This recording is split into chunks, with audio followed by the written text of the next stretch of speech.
Hello, Andrew. Julien, are you there? I am. How are you?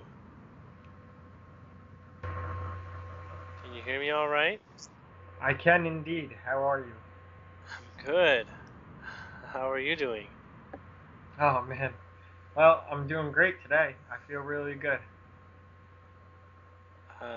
Things been up and down day to day? Um, Yesterday was an intense day for me, for sure. Um, Okay. but I spent some time trying to ground myself. I missed a word that you said. You spent the day trying to ground something? Can you hear me?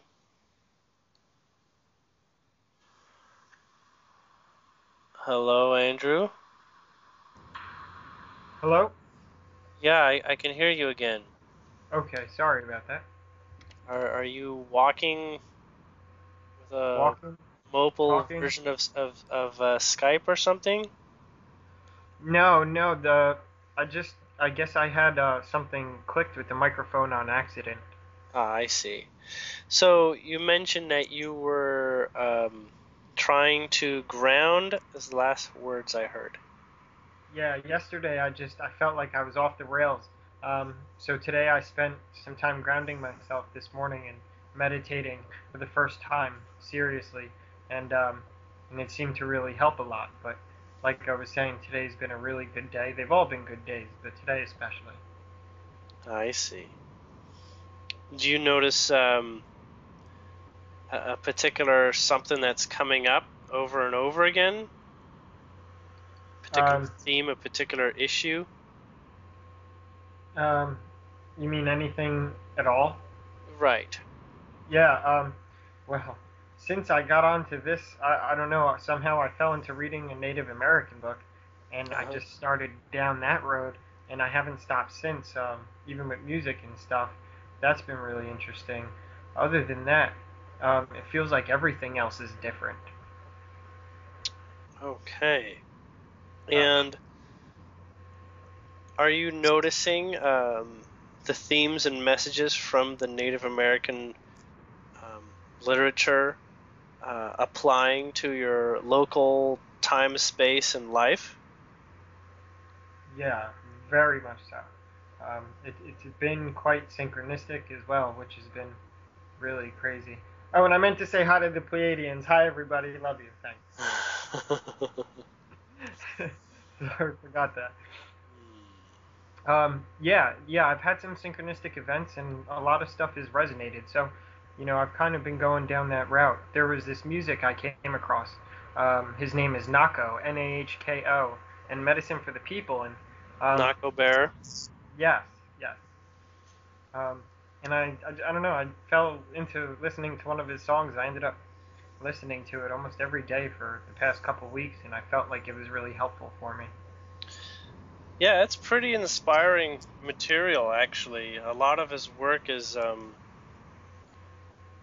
it's very heart-centered in the way that he writes or that they write, and I guess he's Hawaiian or a form of native or something like that, Right.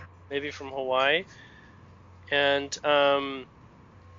yeah, he has a lot of heart in his expression, and he appears to be, at least that I feel, a very awake individual to his heart, his nature, and his soul, which Yeah. really reflects in his I don't want to say his entourage, but essentially the setting of perhaps even his videos if you've seen them.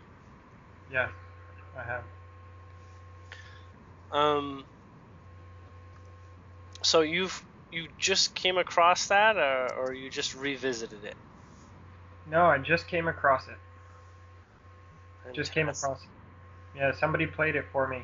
Well, not for me in a chat room, and I loved the song they played, and I just dove right in from there. It Hmm. seemed everything snowballed and took on a life of its own since then. Hmm. Very interesting.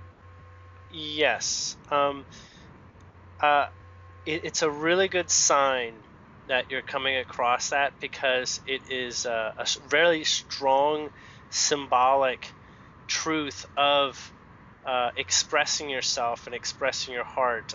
Music often is, especially when sung. Do you like to sing or play music, as in I actually play like an instrument or something?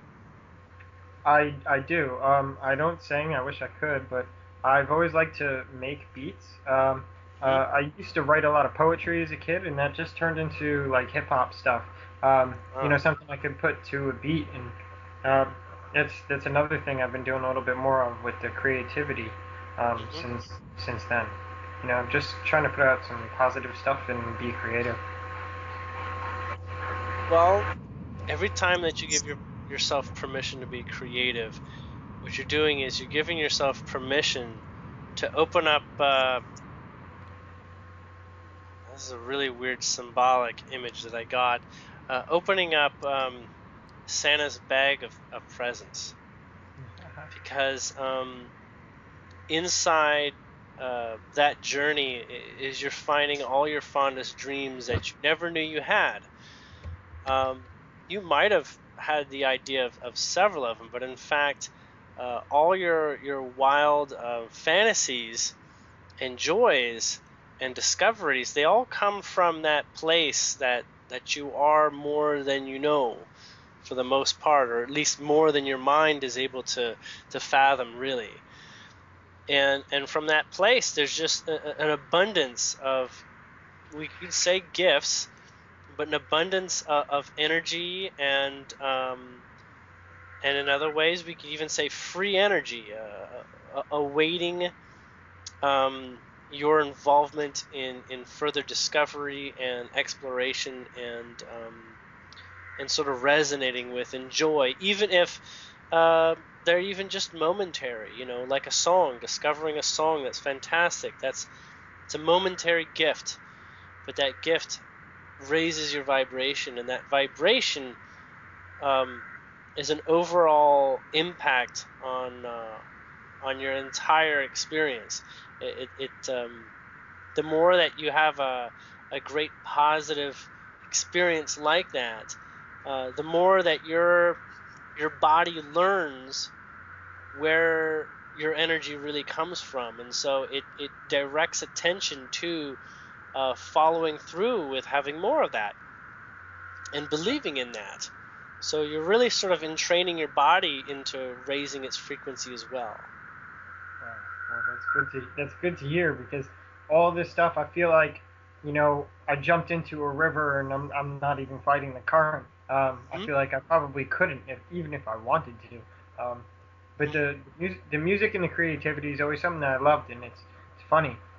That's one of the things that disappeared throughout this whole time that I was on these pills. I never really thought about it like that. Um, Hmm. but it's been a wild ride the past couple weeks. It was tough for a little bit, Hmm. um, I'm very appreciative of you, I should say as well, because it was way easier than I ever expected it to be. Well, what you're going through is also what a lot of people actually have in store for them. Um, Not necessarily the same story, but in relativity, everybody has this inner potential to be unleashed, and we have only so many outlets that we're familiar with. You know, it's as if we come here and we say, well, I like to sing, and that's my creative outlet, or I like to paint, that's my creative outlet, or I like to play video games, that's my creative outlet.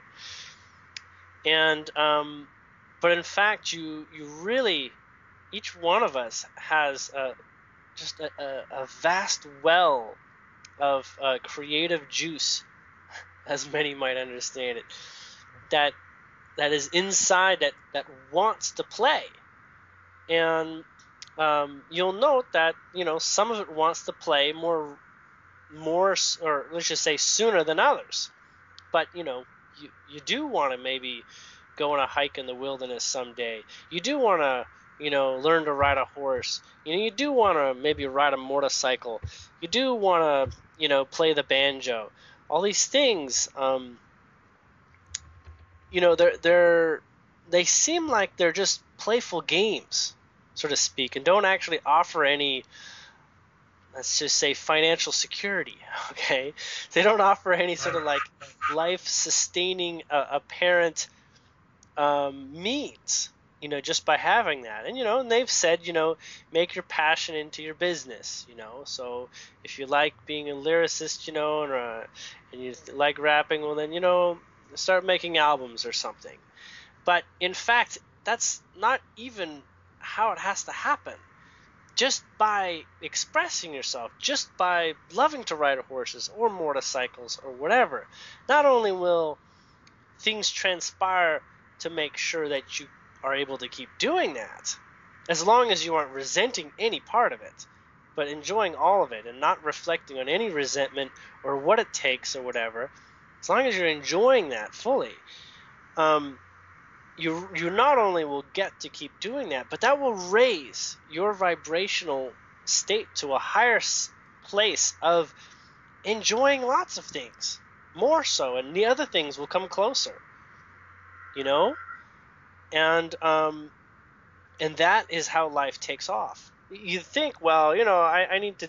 It's only when you start thinking, I'm going to need money to keep this up, that, okay, you're going to need money to keep this up. But when you say, I like riding my motorcycle, and yeah, I'm probably going to need gas. If you can forget that, gas is scarce for just a moment, and presume that gas is literally raining from the sky.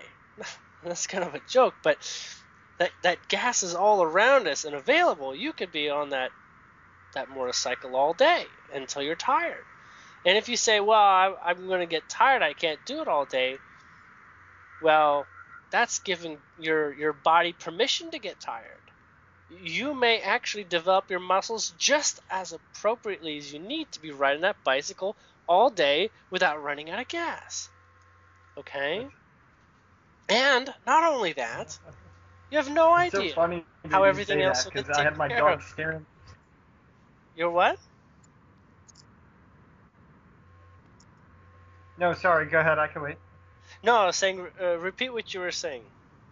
Oh no, I was just gonna say what you said was so spot on because while I was going through all that, I had my dog sitting on my bed begging me to go out, and I would have to go get on the bicycle and run him all the way to the beach. I went 10 days with 6 hours of sleep, so I had nothing in the tank, just nothing at all, and I still was able to do it. But every time I actually made it to the beach and my toes got sandy, I felt amazing. Hmm. Yeah. I call it, and I've been referring to it as being energetically funded. It means you have a sponsor that is sponsoring you to do this, that you have the greatest joy. And in fact, it sponsors you to do things that are not even your greatest joy, but are among your other adorable joys that you have, that you like to reflect and experience. It's like having sponsors, really. Just like in NASCAR. You want to drive fast? You need sponsors to drive fast. But in fact, you can let those logistics be done by someone who enjoys logistics more. Just drive fast. Someone will organize your sponsors, and you'll be out there on the road driving fast. Okay? Unless you like the nitty-gritty details of how money moves around, money is just bound to be there to make sure that you can keep doing it. It's almost like the moment you think you might run out, that's when money shows up. Because as long as you can get past saying, I'm going to run out, and you let go of that, then you get funded. And it may not even be just money. It can be like, I really want to ride a motorcycle. I rode my friend's motorcycle, and I wish I had one of my own. I like to do more of that more often. Or maybe, when I was in the Caribbean, I did snorkeling, and gosh, that was, the bee's knees, and I really want to do that again. And all these things that, we perceive have a price tag on them really don't. And and everything I'm getting is that the world that we get to experience can have money in it, or money can really be, a partner when it suits. It doesn't need to be at the focus of our awareness. It was this arrangement to follow the job, follow security, follow the payments, follow the improving the credit score, that assured us that we never really were focusing on what was really the point. The point of getting you to focus on acquiring money versus the enjoying of money. It's really funny when you see people who go and blow their credit cards or something like that, and they say, I'm just gonna have fun, and they can have some of the greatest fun, and as a result, because they realize, well, this is a credit card, it's only got limited life or whatever like that. It's only that thought that makes it a chore to pay back the credit card. But in fact, I wager some of those people that knew that they just had to go on this vacation, or just had to enjoy themselves, do something, they had to go to Vegas or whatever, that turned around and somehow money showed up so that they weren't actually in a deficit. I learned that firsthand on my trip to Vegas. It was incredible. So I basically, at the very end, after spending hundreds of dollars on this entire trip, I decided to, and I was studying Abraham Hicks and the Law of Attraction back in 2004 or something like that, 2005 maybe. And me and my friend were listening to him, and we went to Vegas. And, I said, I'm going to put this law of attraction to work. Feel good, get in there, and then, feel that reward in the reflection around you, and then step out before you start judging it, before you start, critical mind thinking it and stuff. And so I do that. Just about every time I go to a table or I pull a slot, whatever it is. I made some big commitments. I remember putting $100 into a slot machine with $3 pulls, and my friend was like, whoa, that's brave. And I said, it's no brave. You just win. You just win. I went all the way down to the last $6 before it let me have $400. So I was like, oh, that's great. I just made $300. And they say, well, you got faith. Faith is another way of knowing, but there's an asking too. There's an asking to trust yourself. There's an asking to be in alignment with what you really want. And in the end, after that whole trip was said and done, and going to a Vegas show, and getting a limo for my friends, and driving around and buying pints of ice cream for everybody, and buying drinks for everybody at every occasion, with the tickets and the hotels and everything, in the end, I came back with exactly as if I hadn't spent any money. I didn't have any earned, but by the time I got back, it was as if it was a completely free trip. Since then, I wanted to know a little bit more about how this works, obviously. And since then, I've just gone in the direction of saying, I gotta find my excitement. I gotta discover myself. I want to explore so many things, so many people, so many occasions that I've had some idea about, but now I want to move forward. And so every time there's a part that comes up that says, oh gosh, what's this that makes me uncomfortable, I almost want to pounce on it. I don't want to pounce on it like a lion.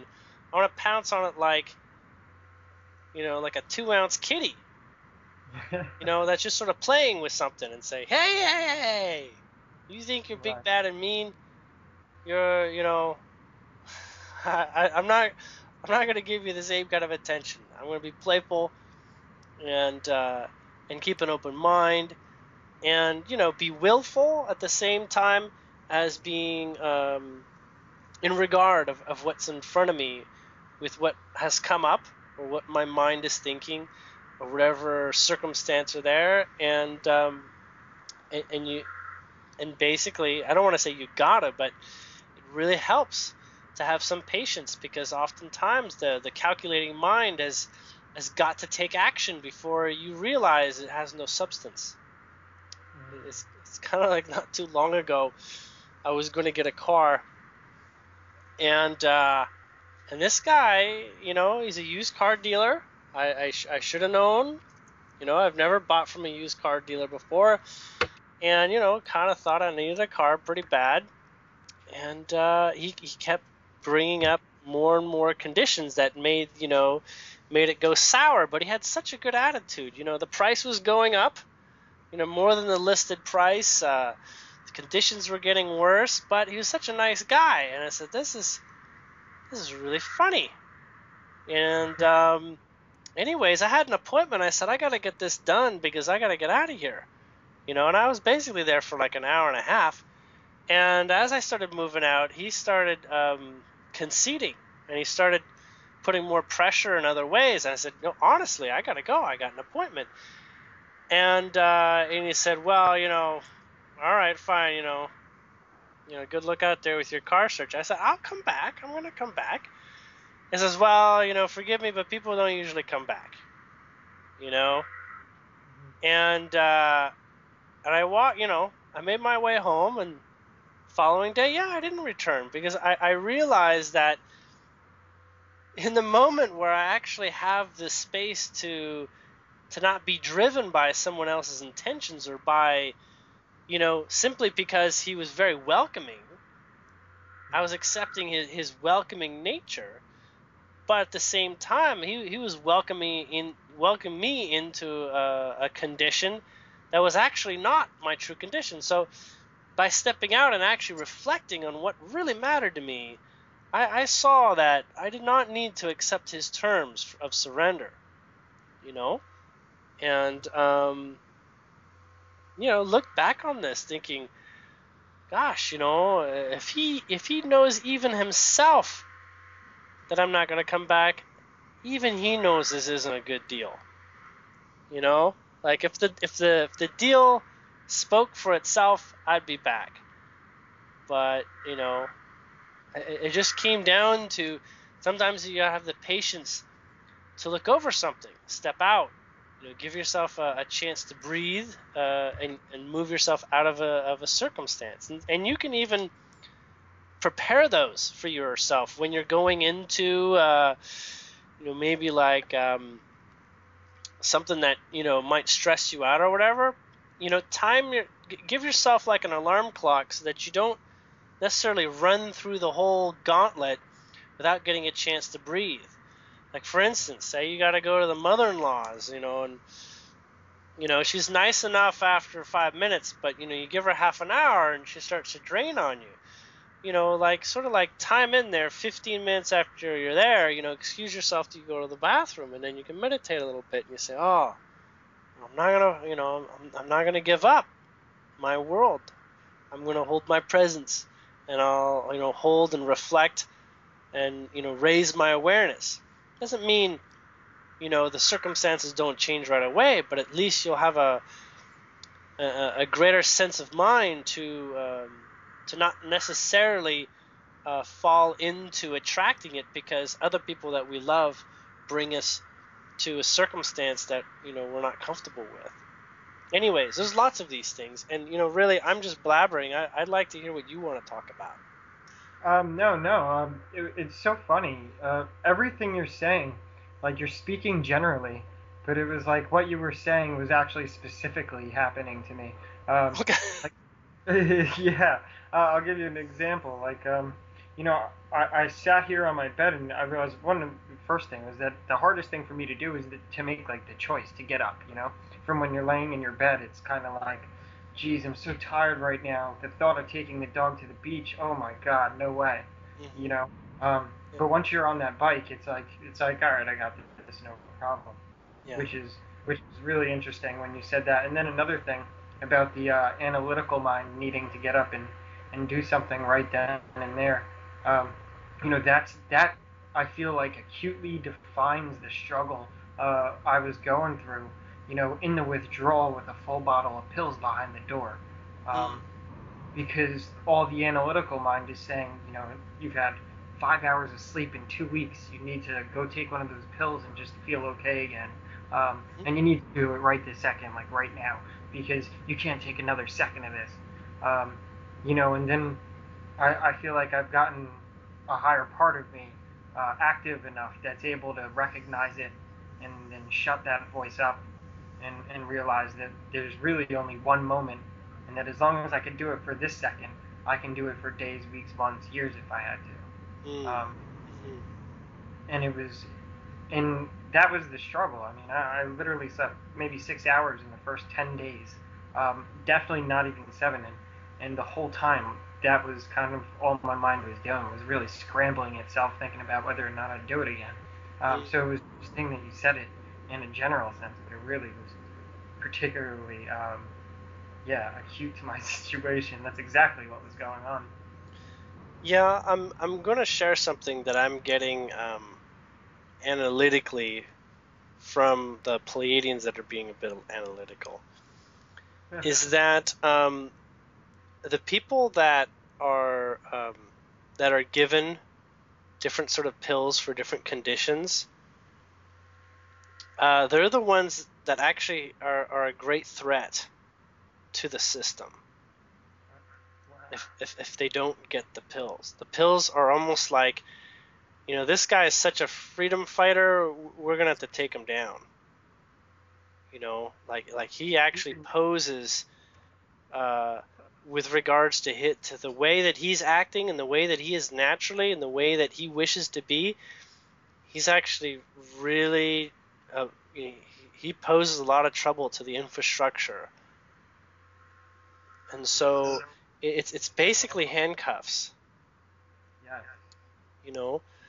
And it's sad in some ways, but um, there's also at this time many people have agreed to have had these experiences and continue to have these experiences with medication and pharmaceuticals, but on many broader soul contract sort of levels, these arrangements are there so that there can be a really big sort of volcano change in the in literally the acknowledgement of dropping the tools of addiction, the tools of limitation.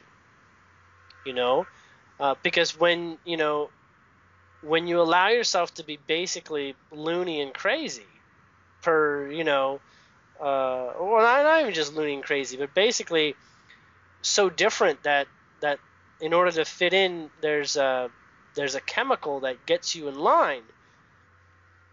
You're basically that spontaneity, that individualism, that creative spark, that place where you're not like other people can really, really change and offer people, great insights into more of what life has in it. Not necessarily what to offer, It really does. but what life has out there. It's almost like tinting all the windows by using pharmaceutical-based medications and therapies. When in fact you want to let all the light spectrum in.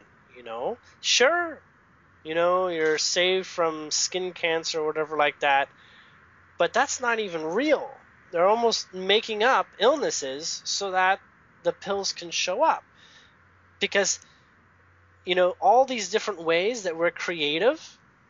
It's very, very surprising that they use these common forms of illness that require medication, because in fact, when you get down to it, the synopses are hardly ever quite what they make them out to be. It's almost like the only thing that really matters is to get an excuse to get some pills down their throat.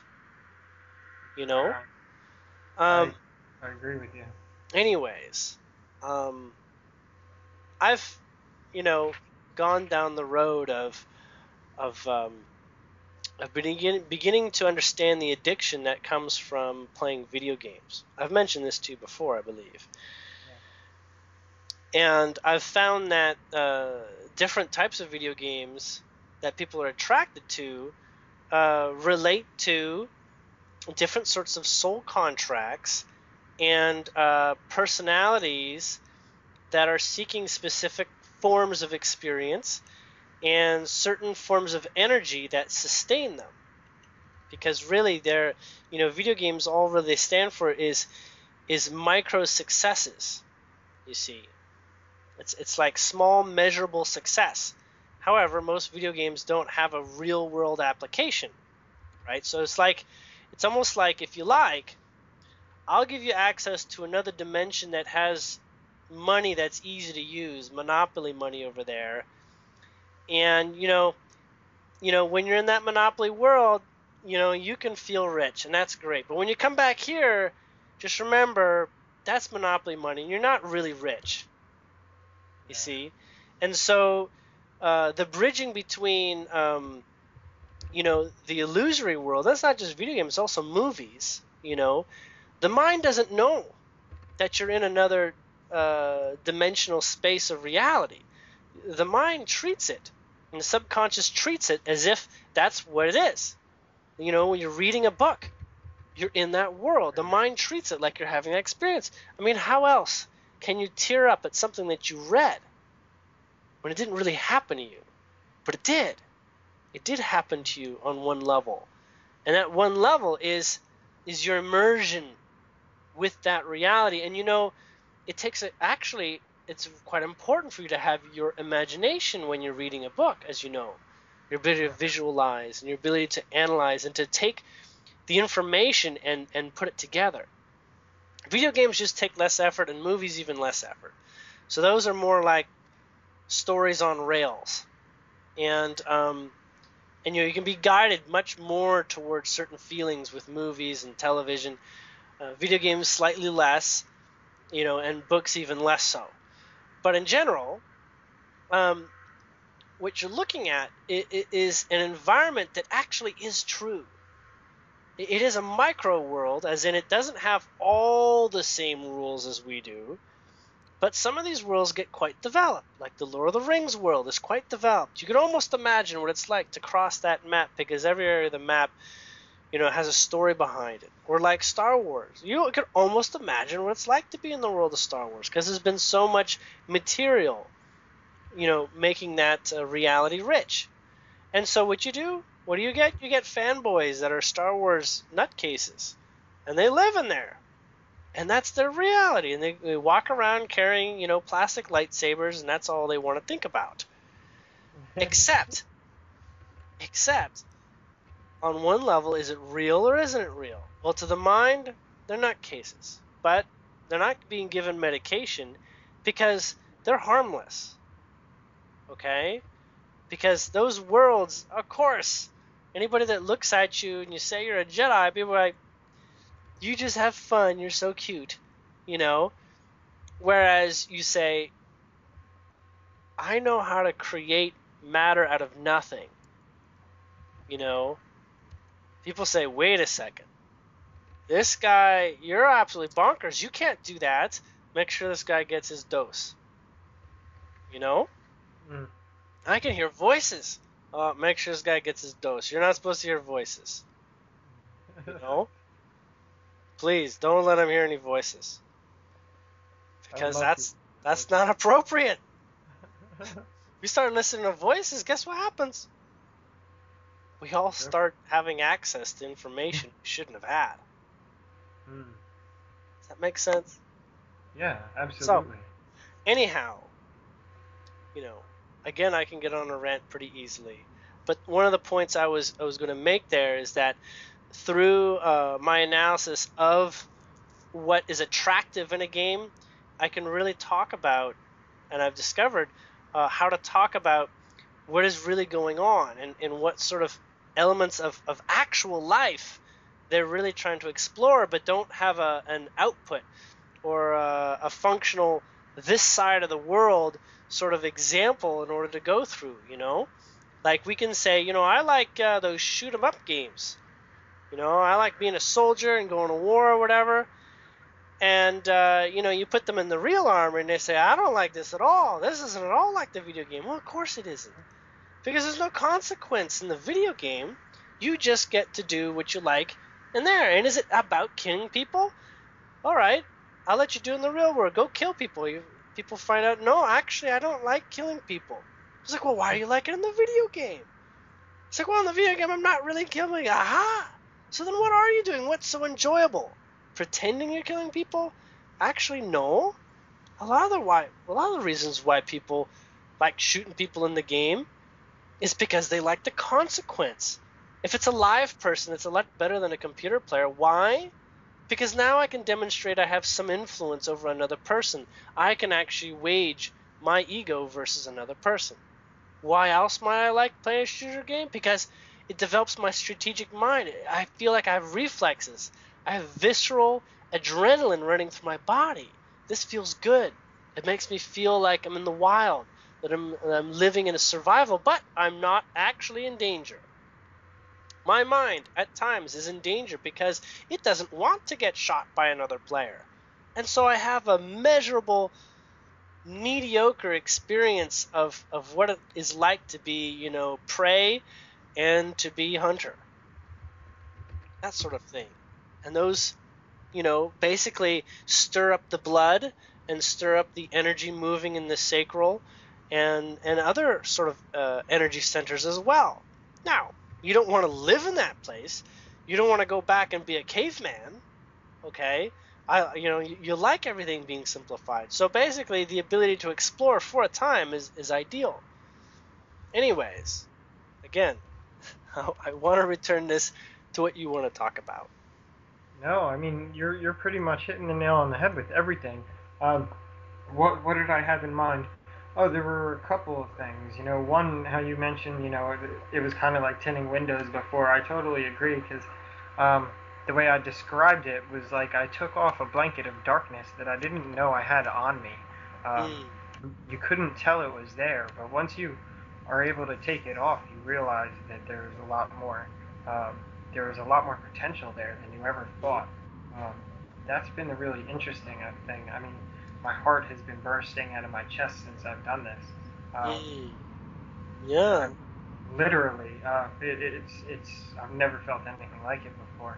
And then with the video games, the same thing. I used to love Warcraft because I'd be able to get these experiences. I spent so much time on that damn game. It meant nothing in the real world, but in that game, I had really built something meaningful as far as the relativity of it goes.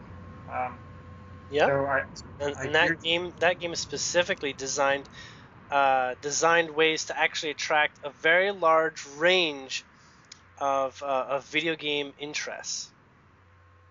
I can see because just the characters and the professions and then the different options of how you want to use your character. Some people go there just to meet people, not even to really play much. They just want to be with friends. Some people go because they want to be the best they can be. Some people love the strategy. Some people like the individual ability to express oneself, an appearance, a virtual appearance that maybe they might not be able to in real life. Things like this. Anyhow. Agreed. And I feel what's amazing is I feel like I can do that, in the real world and in person now. It's really amazing. I mean, I think I've called every guy I've seen since brother, and every girl I've seen since I've called her sister. It's just something that's been bursting out of me. And I've had so much synchronicity since. Even going back to the point where you said that these pharmaceuticals or the prescription drugs are probably most effective for people who have the most potential. It's another incredible synchronicity because just yesterday in a chat room that I've been spending a lot of time with people who are kind of at the same point as me.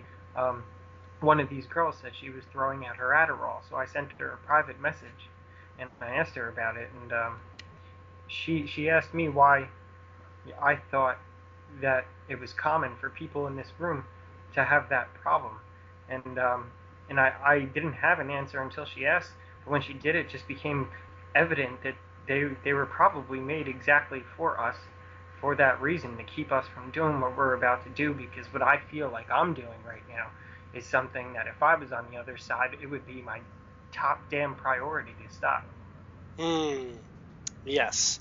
And your guides will not tell you ever not to do something, funny enough. And this is one of the only consistent things that I get from guides I've noticed in that. terms of their nature. They only tell you what to do, Mm. right? They don't oppose anything that exists. They simply talk about developing something and taking things to the next level or moving beyond. They don't, the real guides don't hamp on, you know, on very much at all. They might mention something and you might understand it as, oh, you know, this guide's pointing out a problem of mine, but it's spending much more time on what to do. Much more time on the creativity, as to move beyond it. It's usually the mind that starts fighting with the guide and says, no, no, no, no, that's a great idea, but for this reason, this reason, this reason, this reason, it doesn't work. And so the guides, they don't, flip out. They just come back when it's appropriate again to spawn that thought up again, stir it up again. Yeah, I've noticed that because I feel like I've had the type of personality that never really said no to much. That was always like, yeah, okay, let's try this, despite whether or not I knew there could be terrible consequences, Mm-hmm. um, or not. I feel like I just had a propensity to say, yeah, I definitely want to take in this next experience, and I never really felt hindered, but even by my own, I would guess I would have called it conscience, Mm-hmm. but just that voice that really directs you, it really was never there. It was kind of like I just flowed into everything. Yes, and in fact, a great deal of how we can say that we've been controlled is by learning uh, what each generation is coming and wanting to fulfill a desire of. There's these waves of common themes and common interests, of desires that want to express, from generation to generation, and they basically find ways of steering those populations into directions so that they can basically earn a little bit of cash from those inspirations. Mm. It's almost like the entertainment industry. One of the reasons why it's one of the largest industries is because you can make a lot of money really quickly by people's excitement and their joy. But in fact, imagine if the entertainment industry was the only industry. Well, now everybody's working in the industry, for the industry. No one's outside the industry getting a part of it at any point. Now everyone's just helping each other. Now everyone is actually just agreeing that, we're all here out of fun. What's the point in taxing each other, or measuring how much one person has fun versus another? You know? Yeah. Anyway, um, there's lots of little things like that, taxing people's happiness. It's not always just to get you bummed out, from not being able to do what you really want to do. It's just that, you know what? If you want that surfboard, you're going to need $1,000. So, Mm. that surfboard doesn't cost $1,000 to make, but, that's what we're charging because we can. That's that sort of element. Whereas, the surfer who loves surfing, comes across a child that wants to surf so bad, so you know what, kid, just take my old surfboard. You know, just I can tell that you really want to do this. We're both in alignment here, not I'm not trying to make money off you, kid. I want you to go through the same joy that I went through in your own way. I'm not even going to tell you how to do it. And that's the difference between sort of taxation of energy that is flowing versus not. And that's, amongst the only real set of reasons why there is, an imposed order to things in the first place, is that there can be a regular taxation for the structure that holds the vibration in a state of illusion. So crazy that you say that like that. Again, because when I made the commitment to do this, it was like I woke up one morning, I'm ready to go, and I did it without any expectation. Um, I said I'm ready to get through this, however long it takes. I'm here. I'm gonna fight through it. Well, on day number 8, I had told my dad what I was going through. He could just hear it in my voice when he talked to me, and he all of a sudden was like, he was in Florida at the time working. He just got a place out there. He said, you know what, I'm gonna put you on the next plane I can get you on, and I'm gonna bring you out to Florida so you can come out here on the beach, rest up and not have responsibilities. He paid for my dog sitter, paid for the plane and everything, and flew me out there. And then the first night I went out there was the first night I finally got sleep, and I was out there 5 days. So it was like, by not having that attachment to an outcome or trying too hard, just kind of going with the flow and being ready for it, it turned around and provided back for me and gave me really the perfect ending to get through the rest of that. And by the time I got back home, I was almost whole again. So it was really awesome. Very awesome. It all fell into place so perfectly. It's almost. I'm glad I write a journal. That's all. I'm actually getting something fairly specific to tell you. Okay. Where your main room that you reside in, whether it's your bedroom or your living room or whatever is your main room that you like to spend time in, I'm getting that you should find a way to make it blue. It may not mean painting it, but it may mean like putting like a large tapestry or bed sheet or something so that it is kind of a sky blue. It reminds you of sky blue, and use lighting so that it's lit up and it's not dark. Is that possible that you can find a way to do that? Of course it is. Yeah. Well, okay. I mean, you might just go to like a thrift store and find like blue sheets or something. But I'm getting to almost make your ceiling like the sky. Wow, I love it. And to give it light. There's a resonant therapy in that. Let's just say that. Love it. I love those little suggestions you give me. And I'm keeping up with all of them, although I have to admit I'm just getting back on the kombucha, and I haven't really looked into the flames much for the past couple of weeks. I've really just been like water, minimum diet, and trying to sleep. I'm just finally getting back into this stuff, but I will definitely be doing that. Very cool. There's I've never heard of this one either. But to actually put crystals underneath your shoelaces, like where your shoe comes together and the laces are, but to actually sort of like slide crystals in there. You can put smooth ones if you don't think they're going to fall out, but you can put like long stem ones in there too.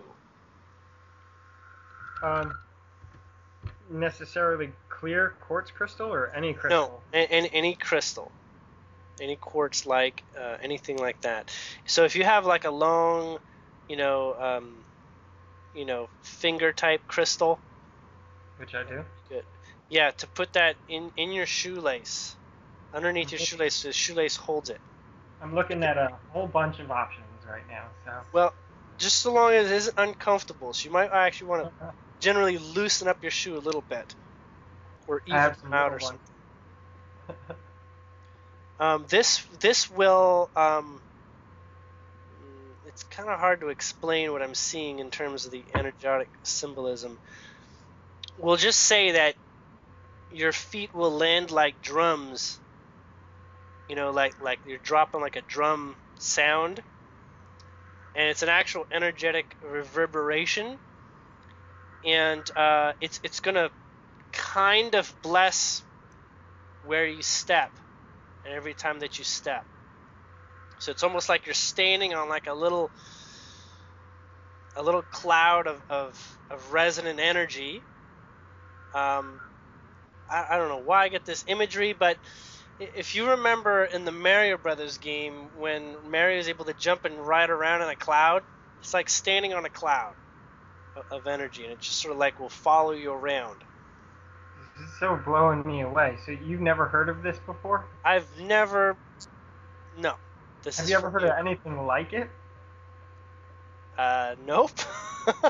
I've heard of putting sand in your shoes. I got that already. Okay. But yeah, that's not even quite the same at all, actually.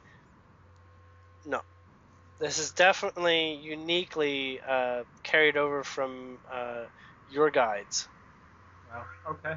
Um, I'm obviously totally trusting of everything that's coming through you. I mean, Jesus, I can't even explain what I've done in the last couple of weeks. I mean, it's just like when you wake up one day and all of a sudden you have no more fear of withdrawal. It was crazy. So I appreciate you saying that, and it brings up something that I just wanted to clear up when Mm-hmm. you mentioned about me listening to dolphins a Yes. couple tapes back. Did you mean like just their cackles or their actual sonar sounds or both? Um, everything. Okay. There's various levels of communication that is going on. Some of it, even though the recording doesn't even pick it up, the sounds that you hear may be only part of the recording, but they actually contain, they're like a portal to the full message.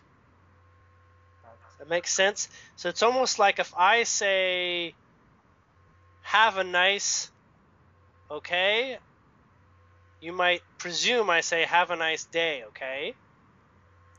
And the word day is basically placed in there. So even some of the things that are not picked up and some of the things that are not said, you can get the part of you that's already in resonant connection with that, higher being, wisdom, and support from the dolphin kingdom.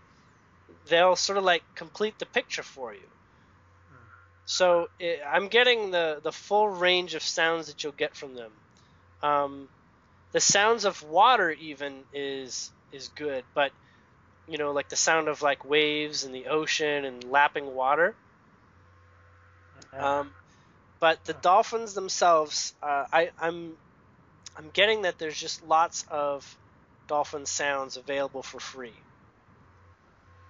and that Okay. they're Um, all suitable. yeah, no, there's been a lot of them. I've had lots of options to choose from, so that hasn't been too tough to do. And I've been doing a fair bit of it. Um, yeah, no, really, really interesting. It may even help you go to sleep. Hmm. I'll take any help I get, that's for sure. Okay.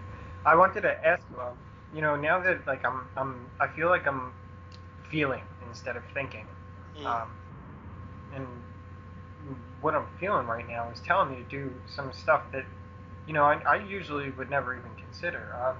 Now that I'm unemployed, I'm going to collect unemployment for um, at least a little bit sure. until I get a new job. Sure. And I feel like my heart is telling me I need to like leave this place where I pay way too much money in rent and go somewhere else that's pretty far away. But I feel like my heart is there. It would not make some people here happy, but that's not really what I'm considering. But that's still some resistance that I feel. And Yes. I guess my question is, how much of that flow should I surrender to? My answer is going to be very simple. Okay. Um, all of it, and amongst the more important things is to not put a lot of the future into your actions right now. almost like your life is almost on a maximum of a 1 month planning schedule, and almost not even like your decisions, your feelings at this time they